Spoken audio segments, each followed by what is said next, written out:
Hello guys, and this is Dark Souls. So, I recently just got my things back, and we're gonna go ahead and look at my first character on the game. So yeah, let's go ahead and look at that first character. We got a lot of stuff on here right now. Just a bunch of random things. But while I go through this, I want to go ahead and talk to you guys about some of the things that I want to start going on. So, I'm obviously going to make way more Dark Souls videos. I'm going to try to get one out about every other day because I just love this game. Love everything about Dark Souls. Dark Souls is everything to me. I used to only play Dark Souls on Xbox 360, but now I have it for the One. So, if you guys want me to, we can make a Let's Play of Dark Souls, which I think would be pretty fun. We could do build videos, which is what the other half of this is going to be. Or, we could go ahead and we could just do reviews and lores. I plan on doing all of these, but I want you guys down in the comments to tell me which one you think you would like to see more of. More Let's Play, a bit more builds, how to level up, stuff like that. I could also teach you guys how I learned how to play Dark Souls and how I know how Dark Souls works. Now on this character you can see this obviously isn't my highest level character because he's only 170. Whenever I transferred stuff over to the cloud, it did not keep all of my characters, unfortunately. I just showed you guys a really quick look at all my stuff. So, right now I have on what is called a Giant Dad build. Nothing special, but I've made quite a few of my own builds off of the lore of this game, and I've made a couple of builds just out of nowhere.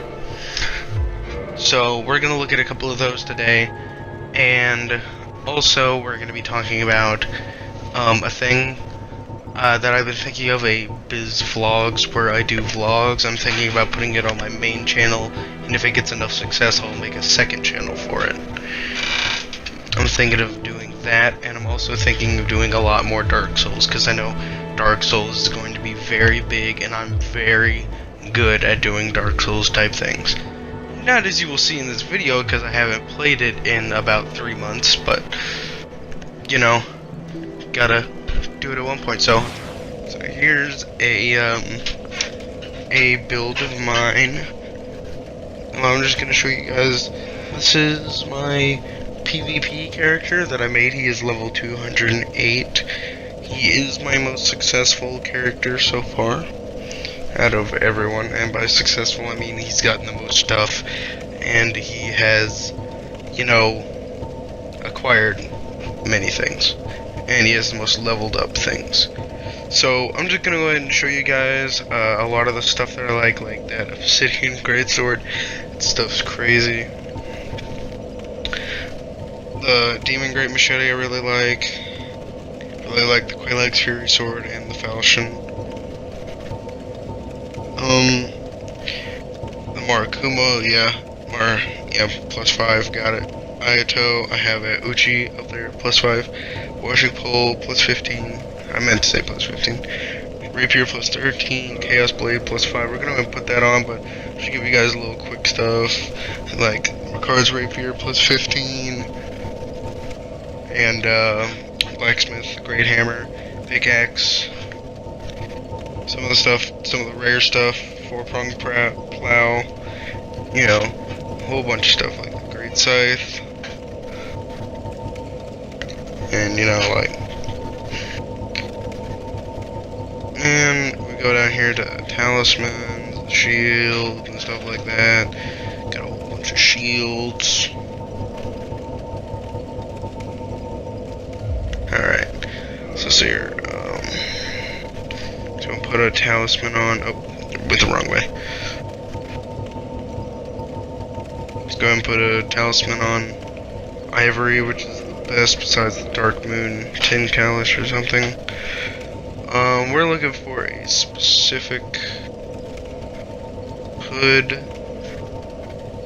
I wonder if it's even on this character. It should be, unless I get rid of it. Oh, no, there it is. Hollow Thief hood, black leather armor. I don't think those are it.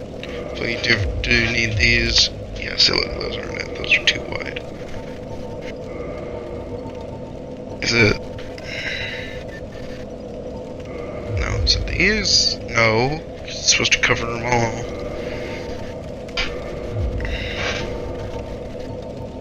Is it actually these? No.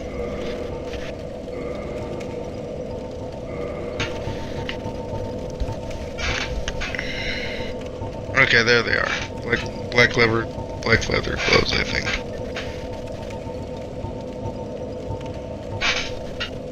Yeah. Alright, so this is Makoto. That was the Wrath of Gods.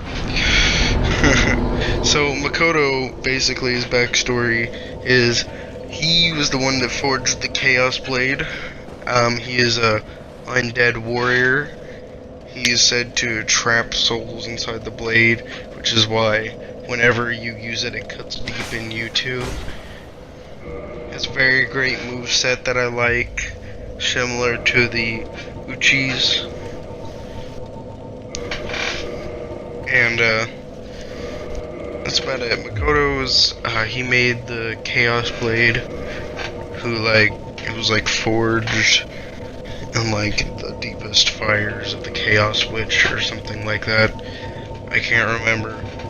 But fortunately, this character is extremely good in combat, especially for PvP, because you have that really fast katana. It's kind of long, but you know, it takes away from you too, so you kind of have to play it safe, but also really play risky. So I'll show you guys some combat. Alright, so here he is, Makoto. Here we go, we're gonna go ahead and show off some stuff.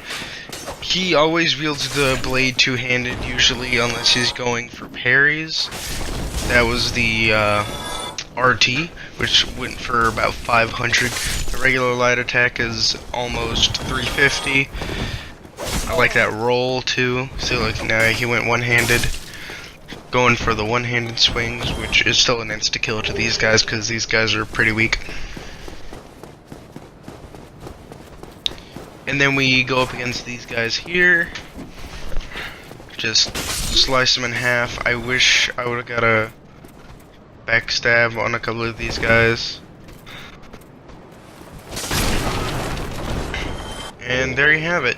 Pretty powerful build, but you gotta watch yourself, and you have to make sure that you have quite a bit of health. And that's about it. Okay, guys, and this is the Crit King, the king of all critical attacks, and he is the critical mastermind. He might look pretty wonky though, but as you can see here, just a couple attacks, and I don't know why I didn't activate Sunlight Blade on the sword in this clip. Probably because I'm really stupid, but you do need a buckler for this, or a parrying dagger, just because it stuns them for longer, and it gives you a wider window to get your riposte. So let's go ahead and look at a couple of the things he has, which is a Rapier plus 13 or 14, anything above 10. He has a buckler, ivory talisman, Fangboar helm, Black Knight armor, Havel's gauntlets, and Ornstein's legs. Since you are using a thrust weapon, naturally you would use the Hornet Ring, and Hornet Ring just increases critical attack, which is what you need, and you need the Leo Ring because you're using the Rapier, which is a thrust weapon, which is really, really good for like whenever your opponent hits you and you dodge and then you hit him again, it does extra damage. It's like a counterattack. So let's see some combat. Now, there isn't a lot of combat to this character because that's not what he was meant for. He was literally meant for this purpose and this purpose alone, as you can see. See, it leaves a wider open window, and the riposte is worth so much damage that that is what he was meant for. This has been the Crit King, and see you guys next time. So guys, I would like you to meet someone special to me. His name is the Bone Gladiator. I made this character for PvP strictly. He's not made for PvE because he wouldn't be that good, even though some people think he is. The reason is he's really slow, and he has a lot more strategy involved in his combat that you can do in PvP and not PvE. So, just got a couple of moves here, like that move. My favorite is this one, where you're just running on somebody and then you catch them. Catch them like that, do about 500 damage to them, and then they're out. So let's go ahead and look at a couple of things that he has on here. Obviously, this is where the bone part comes from, is the Gravelord sword. Then you got the Grasscrest shield, everybody knows. You got the Giant's helm, the brass chest, Havel's gauntlets, and Silver Knight leggings. You also need the Havel's ring and the Wolf ring for this. So let's go check out some combat. So here's the Bone Gladiator in action, and you're gonna see why he's not very good for a PvE, because he's extremely slow. And I get parried here like a noob, because it's easy to read whenever the Bone Gladiator is going to swing that giant heavy sword of his. Even though the sword is very powerful, if you can't hit your opponent, what good is the sword for? So as I drink my Sunny D, I will explain to you why this character is way better for PvP, and I will show you what he is also good for. He's good for taking out your general populace of skeletons or grouped up enemies. He has such a wide swing that whenever he swings, it's capable of taking out a maximum of 3 to 4 enemies that are about the skeleton size. And as you see, whenever I fight this giant skeleton, I have to fight him a lot differently because this character isn't very fast, and I can't kill him quickly because he is a very, he can swing pretty far with that giant falchion of his. But the Bone Gladiator never stops. He's one of the strongest things I've ever had to create. It's very good for taking out your gankers, your gonkers, and your hide and seek champions. If you're going up against gankers and you want to learn them a little lesson or two, use this build, because guaranteed he's really good, especially for stun locks. There's nothing that irks a ganker more than if you stun lock them to death and end up winning, getting a really good gank spank. So we're just gonna end it here with a wave, just some gestures, a nice little prayer for all of the gankers that are about to get wrecked. Some praising of the suns, because you gotta praise the sun, bro. And what is it for all the wannabe big dads? And a bow for all the respectable players. See you guys next video.